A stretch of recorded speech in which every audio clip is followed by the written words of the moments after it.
বাবা মা ও পরিবারকে হারিয়ে এখন সম্পূর্ণ একা ছোট্ট ফাইজা। বয়সটা এত অল্প যে এখনো পৃথিবীর জটিল সব হিসাব বুঝে উঠতে পারছে না।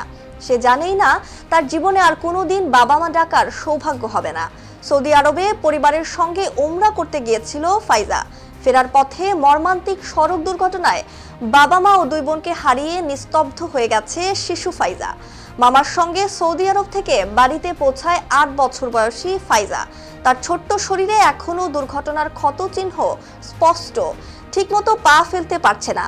দুর্ঘটনার ভয়াবহতার কারণে কথাও বলছে খুব কম। পরিবারের সিদ্ধান্তে বাবা মা ও দুই বোনের মৃত্যুর খবর এখনো তাকে জানানো হয়নি। সে জানে দুর্ঘটনার পর তারা হাসপাতালে ভর্তি আছেন। মাঝে মধ্যে সে মাকে খোঁজে, বাবার কথা জিজ্ঞেস করে। উত্তর দিতে গিয়ে স্বজনদের চোখ ভিজে ওঠে, কিন্তু সত্যটা বলতে পারে না তারা। মনীষা ইসলাম, নিউজ 21, নিউজ ডেস্ক।